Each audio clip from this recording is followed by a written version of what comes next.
Hello friends, आज हम लोग रोटेशन मोशन के टॉपिक पे डिस्कस करेंगे। तो पहला टॉपिक तो एंगुलर मोशन है। किसी बॉडी पे एंगुलर मोशन कैसे लगता है, ठीक है। उसमें थीटा का फंक्शन क्या होता है, ओमेगा का फंक्शन क्या होता है, अल्फा कैसे आता है, इस सब को डिस्कस करेंगे, ठीक है। तो हम शुरू करते हैं कि रोटेशन मोशन आया कैसे। रोटेशन मोशन होता क्या है, पहले हम आपको बेसिक इन्फॉर्मेशन दे देते हैं। रोटेशन मोशन होता है एक रोटेशन, ठीक है, प्लस ट्रांसलेशन, ट्रांसलेशनल, ठीक है। एक रोटेशन, ये दूसरा ट्रांसलेशनल। तो क्या हो गया, रोटेशनल हो गया, रोटेशनल हो गया।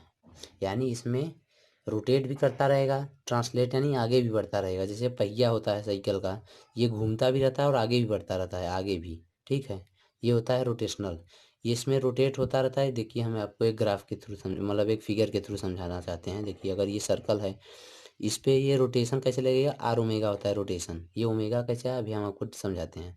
आर ओमेगा क्या होता है, वेलोसिटी होता है, वेलोसिटी। इस पे ये वेलोसिटी इधर लगेगा। रोटेशन का वेलोसिटी बदलता रहता है हर इंस्टेंट पे, ठीक है। और प्लस ट्रांसलेशन का वेलोसिटी क्या होता है, कांस्टेंट रहता है एवरी इंस्टेंट पे।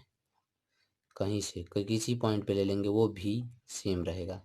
इसमें आर ओमेगा रहता है, V equal to R omega, क्योंकि ये ना एंगुलर क्या है, एंगुलर एक्सेलरेशन है, सॉरी एंगुलर वेलोसिटी है ये, और ये वेलोसिटी है। ये क्या है, ट्रांसलेशनल वेलोसिटी। एंगुलर वेलोसिटी कैसे आया, यही हम डिस्कस करेंगे। तो ये तो फार्मूला बन गया कि रोटेशनल का फार्मूला क्या होता है। अगर इस पॉइंट पे भी है ट्रांसलेशन में, इस पॉइंट पे आर ओमेगा है, तो इधर इक्वल टू रोटेशनल में क्या आएगा। देखिए, रोटेशनल बराबर रोटेशन प्लस ट्रांसलेशनल। तो रोटेशन का होता है आर ओमेगा, इसका होता है वी, तो इस पे आ जाएगा वी प्लस आर ओमेगा। और इस पे क्या आ जाएगा, वी आर ओमेगा, और उधर है वी, तो दोनों का साइड चेंज है तो वी माइनस आर ओमेगा हो जाएगा, ठीक है। अब इस पे क्या आएगा, इधर आर ओमेगा है, उधर भी है, इधर आर ओमेगा है, इधर वी है। दोनों के बीच में एंगल कितना है, एंगल 90 डिग्री है, तो ले लेंगे उनका रिजल्टेंट। इधर भी रिजल्टेंट ले लेंगे, ठीक है। तो ये आ जाएगा, ये रोटेशन, सॉरी सॉरी, ये रोटेशन कैसे आए ये हम जान गए, ठीक है। तो अब हम आपको आर ओमेगा क्या होता है, अल्फा क्या होता है, थीटा क्या होता है, इन सब का फंक्शन समझा देते हैं, ठीक है।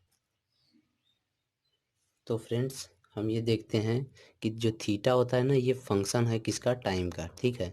अगर हम इसको टाइम से डेरिवेट करेंगे तो क्या हो जाएगा, D theta by D T करेंगे तो क्या हो जाएगा, ये क्या आ जाएगा, ओमेगा आ जाएगा, ओमेगा आ जाएगा। अगर ये जैसे कोई रिंग है, इसको हम रोटेट कर रहे हैं इस इतना 0 डिग्री से रोटेट करके इधर इस इधर लाएं, इधर इसे 120 डिग्री तक, ठीक है।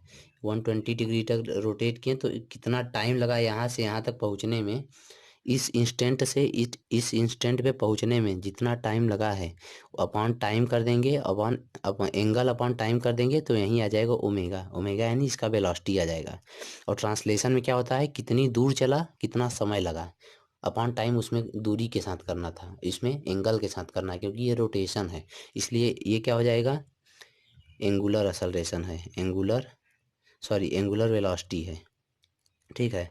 अब वेलोसिटी को अगर टाइम से डेरिवेट करते हैं तो क्या निकलता है, एक्सेलरेशन। तो हम D omega by D T करेंगे तो क्या निकलेगा, D omega by D T करेंगे तो अल्फा निकलेगा। इससे इससे ये हम कह सकते हैं ना कि ओमेगा भी टाइम का फंक्शन है, ठीक है। ये आ गया, अल्फा आ गया। ये क्या है आपका, एंगुलर एक्सेलरेशन, एंगुलर एक्सेलरेशन। तो हम ये जानते हैं कि अगर हम डी बाई डी टी है, जैसे डी बाई डी टी है, ओमेगा को हम वी बाई आर भी लिख सकते हैं, ठीक है। वी बाई आर भी लिख सकते हैं, मतलब वेलोसिटी अपॉन रेडियस, ठीक है। इनटू क्या आ जाएगा, क्या अल्फा आ जाएगा, ओमेगा को लिख दिए। तो ये D V by D T, D V by D T, R को ऊपर ले गए तो आर अल्फा हो गया, R alpha. D V by D T को हम असलरेशन लिखते हैं ना, acceleration is equal to R alpha, ठीक है। तो ये एक टर्म बन गया। अगर हम जैसे असलरेशन निकाल रहे हैं तो आर अल्फा लिख रहे हैं, आर का रेडियस कर रहे हैं डिस्टेंस का, किसमें, एंगुलर एक्सेलरेशन में। अगर वेलोसिटी निकाल रहे हैं तो आर का मल्टीप्लाई करेंगे किसमें, एंगुलर वेलोसिटी में। अगर हम जैसे कि एक्स पोजीशन निकाल रहे हैं तो आर का मल्टीप्लाई करेंगे किसमें, थीटा में, ठीक है। और थीटा क्या है, फंक्शन है टाइम का, ठीक है। तो फ्रेंड्स, अब हम आपको समझाते हैं इन पे फार्मूले कैसे बनते हैं। जैसे कि लेंदी लेंदी फार्मूले, जैसे इसमें v is equal to U plus A T बनता था, ट्रांसलेशन के लिए है। तो ये v क्या है, ओमेगा है, ये यू क्या है, इनिशियल ओमेगा है, ओमेगा नॉट प्लस असलरेशन क्या है, अल्फा हो जाएगा, टी क्या होगा, टाइम वहीं रहेगा। तो ये फार्मूला बन जाएगा रोटेशन के लिए। ठीक है दोस्तों, तो है।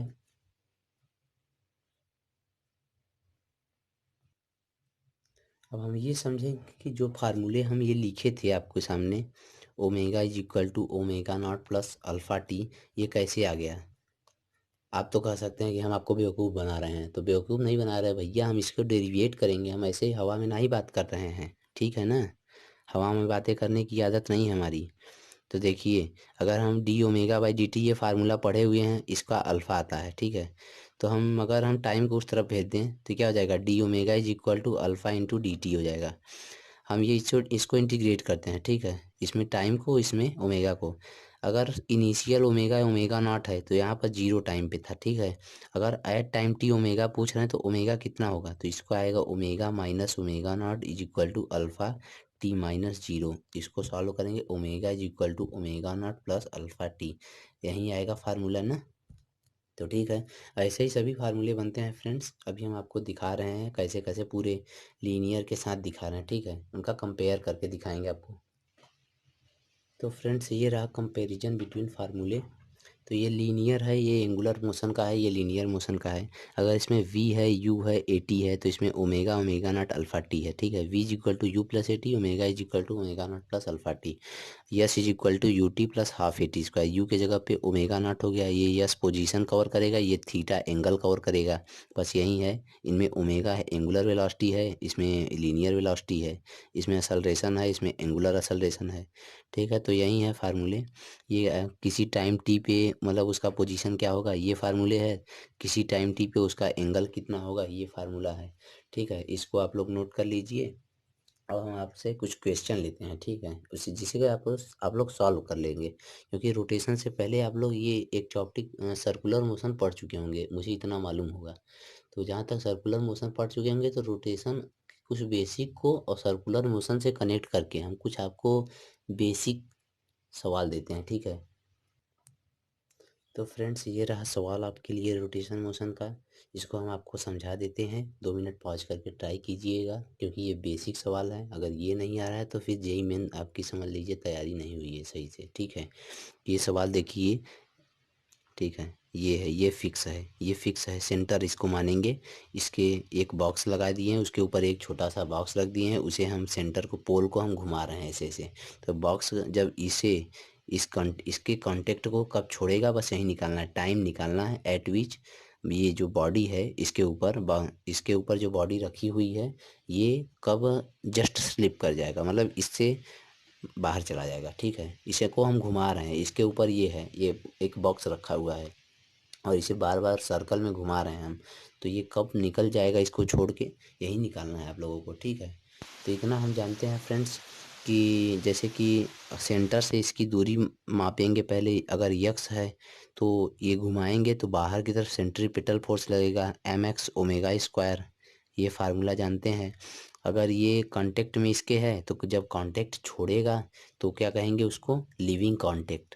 लिविंग कांटेक्ट यानी कांटेक्ट की बात है इसमें, तो इसके में ऊपर की तरफ नॉर्मल फोर्स लगेगा, यानी उसे नॉर्मल फोर्स को बनाए रखने के लिए नॉर्मल फोर्स क्या होगा, इसका मास होगा इंटू इसका एक्सेलरेशन होगा, ये नॉर्मल फोर्स हो गया, कांटेक्ट फोर्स जिसको हम कहते हैं, ठीक है। तो अगर ये एक्स है इधर तो क्या लगेगा, म्यू एन, म्यू एन, ये क्या है, friction force, friction force is equal to mu into N, और म्यू एन किसको बैलेंस करेगा, एम एक्स ओमेगा स्क्वायर को, एम एक्स ओमेगा स्क्वायर को, ठीक है फ्रेंड्स। तो एन एन की वैल्यू एम ए होता है, तो म्यू इंटू एम ए बराबर M X omega square, M M cut गया, mu A is equal to X omega square, ये हम जानते हैं फार्मूला। कि अगर किसी टाइम पे जैसे ओमेगा स्क्वायर है तो इसको अगर हम इनिशियल टाइम जानते हैं टी जीरो है, ओमेगा जीरो है, तो क्या लिख सकते हैं ओमेगा स्क्वायर को हम, omega is equal to omega naught plus alpha T, ये लिख सकते हैं। तो ओमेगा स्क्वायर को हम इसका होल स्क्वायर भी लिख सकते हैं, ठीक है। तो इसको हम इरेज करके, क्योंकि हमारे पास बेसिक इन्फॉर्मेशन ओमेगा और टी भी है ना, तो इसको हम लिख लेते हैं direct, omega naught plus alpha T. ये देखिए इनिशियल तो जीरो था, इनिशियल रेस्ट पे था, तो ये तो जीरो हो जाएगा, और ये टाइम है, टाइम है, ठीक है। तो अल्फ़ा टी बच गया, तो अल्फ़ा स्क्वायर टी स्क्वायर करेंगे तो mu N is equal to X alpha square, इसका होल स्क्वायर था, alpha square into T square. ठीक है फ्रेंड्स, तो इसके आगे हम सॉल्व करेंगे। ये हम देख रहे हैं यहाँ पर ये ए है, ठीक है, सॉरी ये है असल रेशन। तो असल रेशन को हम जानते हैं A is equal to R alpha होता है, ठीक है। तो म्यू सॉरी तो A is equal to R alpha होता है, ये जानते हैं। तो mu into A is equal to R alpha बराबर X alpha square T square. R क्या है, यहीं सेंटर से इस बॉक्स की दूरी यानी जो एक्स है, ठीक है, तो इसको हम एक्स ही लिख देते हैं। तो ये एक्स एक्स कट गया, एक अल्फ़ा से स्क्वायर कट गया, mu alpha into T square है, ठीक है। तो इधर हम सॉल्व कर देते हैं, mu is equal to alpha T square है। तो टाइम निकालना है तो alpha by sorry mu by alpha आ जाएगा अंडर रूट के अंदर। तो यही हो गया टाइम जब वो बॉक्स दूसरे बॉक्स के कंटेक्ट को लीव करेगा, ठीक है फ्रेंड्स। तो आगे हम इसी वीडियो में कुछ और बेसिक्स जानकारी आपको दे देते हैं। तो फ्रेंड्स, अब हम आपको बेसिक जानकारी ये देते हैं कि हम अगर किसी भी बॉडी को अगर रोटेट कर रहा है, कोई भी बॉडी है, उसका शेप कोई भी हो, तो उसका सेंटर कैसे फाइंड करते हैं, ठीक है। सेंटर फाइंड करना आप लोगों को कभी नहीं आता होगा, तो हम इंस्टेंटेनियस सेंटर फाइंड करना सिखाएंगे इसमें, ठीक है, कैसे फाइंड किया जाता है। और इंस्टेंटेनियस सेंटर होता क्या है, पहले तो हेडिंग डाल लेंगे कि इंस्टेंटेनियस सेंटर पढ़ा क्या रहे हैं। इंस्टेंटेनियस इंस्टेंटेनियस सेंटर, ठीक है दोस्तों, इसे को हम आईसी से लिखेंगे। ये क्या होता है जानते हैं आप, एक स्टेशनरी पॉइंट है, stationary point in space about which body rotating. एक स्टेशनरी पॉइंट स्पेस में जिसके अराउंड बॉडी रोटेट करता है। हम आपको एग्जांपल देते हैं, मान लीजिए कोई भी शेप का हम एक बॉडी ले रहे हैं, ठीक है। इसमें अगर हम इंस्टेंटेनियस सेंटर इसको मान रहे हैं तो कैसे मान रहे हैं ये दिखाना पड़ेगा, ठीक है।